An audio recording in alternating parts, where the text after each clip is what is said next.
Gynaecological ক্যান্সারগুলো আমি বলবো যে মানে ধরো ইউটেরাস ওভারি যে ক্যান্সার সেগুলো কিন্তু বডির অন্যান্য জায়গার ক্যান্সারের চাইতে একটু আগে আমরা অনেক সময় ধরতে পারি, তাই ট্রিটমেন্ট করলে মোস্টলি কিউরেবল। তো সেই জন্য ক্যান্সার নিয়ে আতঙ্কের দরকার নেই, একটু সচেতনতার দরকার আছে। তো দেখো এই যে আমাদের অর্গান ইউটেরাস এবং তার সাথে ফ্যালোপিয়ান টিউব ওভারি, ইউটেরাসের পার্টের মধ্যে ভেতরে ক্যান্সার কোথায় হয়, এই এন্ডোমেট্রিয়ামের ক্যান্সার খুব কমন, সার্ভিক্সের ক্যান্সার ভীষণ কমন, তার চেয়ে রেয়ার হচ্ছে তোমার টিউব বা ওভারির ক্যান্সার।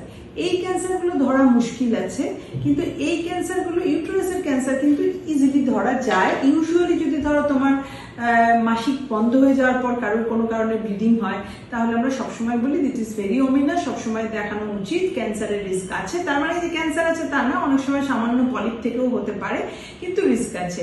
এইটা একটু অ্যাওয়্যার হওয়া। কারোর যদি এক্সেসিভ ব্লিডিং হচ্ছে, কারোর কোনো প্রচন্ড মানে তুমি আনএক্সপ্লেইন মাঝে মাঝে এই ধরো মাসিক ছাড়াও ব্লিডিং হচ্ছে, এগুলো তো তোমার ইউটেরাস জানাচ্ছে যে তোমার কোনো একটা প্রবলেম আছে, তখন গাইনোকোলজিস্টের ওপিনিয়ন নেওয়া, দেখানো, আল্ট্রাসাউন্ডের মতো সামান্য একটা টেস্ট করে দেখা।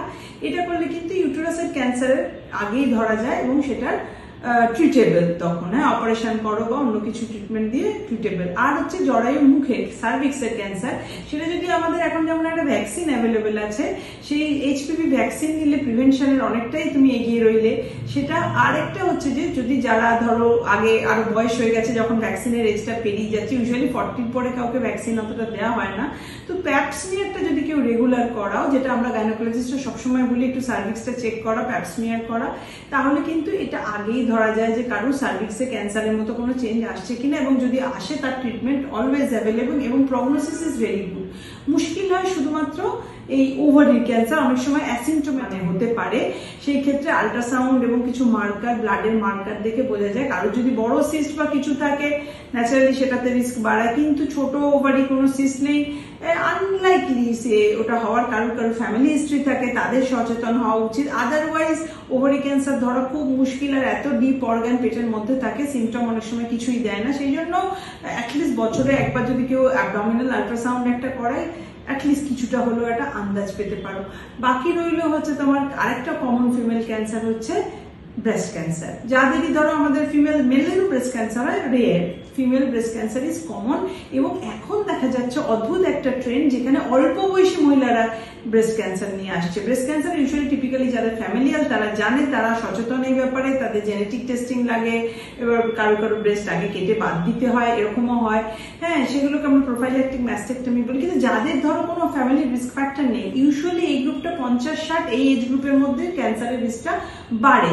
কিন্তু আজকাল দেখা যাচ্ছে খুব কম বয়সে, মানে 20s 30s তাদেরও কিন্তু ব্রেস্ট ক্যান্সার হয়ে যাচ্ছে। হতে পারে পলিউশন, হতে পারে সামান্য ধরো এনভায়রনমেন্টাল যা চেঞ্জেস হয়েছে তার থেকে হয়তো আমরা মোর প্রোন হয়ে যাচ্ছি। সেই জন্য একটু সচেতনতা, নিজের ব্রেস্ট, নিজের self examination of breast, specially চান করার সময় মাঝে মাঝে যদি নিজের ব্রেস্ট এক্সামিন করে দেখো যে কোনো লাম্প আছে, স্কিনে যদি কোনো চেঞ্জ দেখো, কোনো ব্যথা দেখো, কিছু একটা কারোর এক্সপার্টের ওপিনিয়ন, মেনলি গাইনোকোলজিস্টের কাছেই আমাদের ফার্স্ট পোর্ট অফ কল থাকে তোমাদের। তো এটা একটু দেখিয়ে নেওয়া, সামান্য কিছু টেস্ট, আল্ট্রাসাউন্ড, ব্রেস্টের আল্ট্রাসাউন্ড করা যায়, ম্যামোগ্রাফি করা যায়, তার থেকে একটা আন্দাজ পাওয়া যায় এটা কি ধরনের লাম্প নিয়ে আমরা ডিল করছি। তো সেইটা যদি করো তাহলে কিন্তু অ্যাটলিস্ট বড় প্রবলেম ব্রেস্ট ক্যান্সার অ্যাভয়েড করতে পারবে। আর ক্যান্সার আর্লি স্টেজে ধরা পড়লে প্রত্যেকটা ক্যান্সারের প্রগনোসিস কিন্তু ইউজুয়ালি খুব ভালো হয়।